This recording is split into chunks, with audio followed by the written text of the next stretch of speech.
Rupiah dan banyak mata uang negara di dunia masih sangat bergantung pada keadaan dolar, dan menyebabkan dolar bisa menekan mata uang negara lain. Sebegitu kuatnya dolar, sehingga dapat memberi pengaruh terhadap mata uang asing. Lalu bagaimana dolar Amerika Serikat bisa menjadi mata uang dunia? Sebenarnya sebelum dolar beredar, mata uang Inggris yakni pound sterling adalah mata uang yang banyak digunakan dalam transaksi perdagangan, dikarenakan saat itu Inggris menjadi sebuah negara dengan ekonomi terbesar di dunia. Di saat bersamaan di tahun 1914, Amerika Serikat yang tingkat ekonominya juga berkembang dengan pesat mencetak mata uang negaranya untuk pertama kalinya.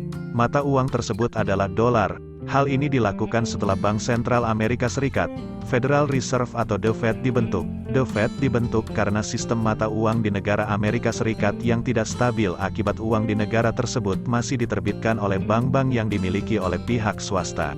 Di masa itu hampir seluruh negara maju di dunia masih menyimpan cadangan kekayaan negaranya dalam bentuk emas demi menjaga stabilisasi mata uang negara tersebut. Akan tetapi ketika Perang Dunia I terjadi di tahun 1914, standarisasi terhadap emas mulai ditinggalkan oleh banyak negara demi membiayai ongkos belanja militer dengan uang kertas yang pada akhirnya menurunkan nilai mata uang negara mereka sendiri.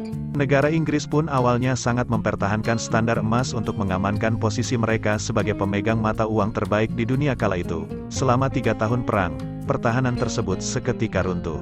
Dan untuk pertama kalinya Inggris mau tidak mau harus meminjam uang dari Amerika Serikat demi membiayai ongkos belanja militer yang tinggi. Inggris memutuskan untuk meninggalkan standar emas sehingga pedagang-pedagang di dunia yang menggunakan pound sterling menjadi kacau. Akibatnya dolar digunakan sebagai mata uang cadangan utama dunia menggantikan pound sterling. Ini merupakan awal mula eksistensi dolar Amerika Serikat semakin mencuat. Banyak negara-negara di dunia membeli dolar Amerika Serikat dalam bentuk surat utang atau obligasi dan menjadikan Amerika Serikat sebagai debitur yang memberi pinjaman untuk banyak negara. Posisi Amerika Serikat semakin diuntungkan karena selama Perang Dunia II, negara ini memiliki sebagian besar senjata dan persediaan lainnya dari sekutu yang sebagian besar pembayarannya berbentuk emas. Dan hingga perang berakhir, Amerika Serikat mengumpulkan sebagian besar cadangan emas dunia yang menyebabkan negara-negara yang cadangan emasnya telah habis tidak bisa menjadikan emas sebagai standar. Akibat cadangan emas dunia berada di Amerika Serikat, maka pada tahun 1944 lahirlah kerjasama internasional dalam bidang ekonomi yang diadakan di Bretton Woods, New Hampshire, Amerika Serikat, di mana negara-negara anggota dapat mematok nilai tukar mata uang mereka terhadap dolar, sementara dolar Amerika Serikat akan menggunakan standar emas.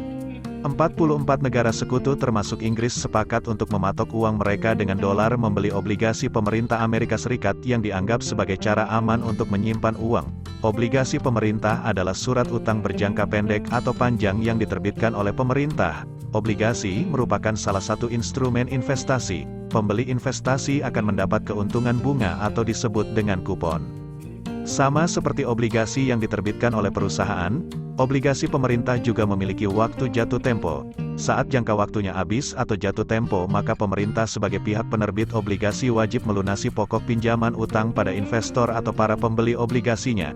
Selain itu, obligasi juga bisa diperjualbelikan di pasar keuangan. Nah, untuk obligasi atau surat utang yang diterbitkan oleh pemerintah ini dianggap lebih aman, karena mulai dari pemberian kupon atau keuntungan hingga pembayaran pokok utang sudah dijamin oleh hukum atau peraturan perundang-undangan yang berlaku.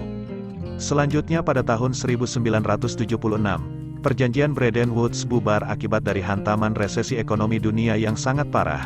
Akan tetapi walaupun telah bubar, perjanjian ini melahirkan lembaga-lembaga adik kuasa dalam dunia moneter dan perdagangan internasional yang sangat berpengaruh hingga sekarang. Lembaga tersebut adalah World Bank atau Bank Dunia, International Monetary Fund atau IMF, dan World Trade Organization atau WTO yang dikenal sebagai Organisasi Perdagangan Internasional.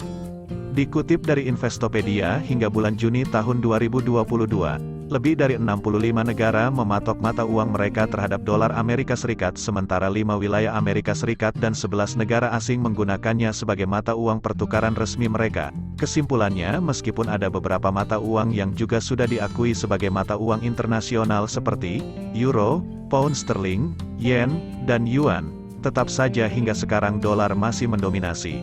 Tapi akankah dolar selamanya mendominasi? Kita lihat saja nanti. Sekian video kali ini, terima kasih dan sampai jumpa di video berikutnya.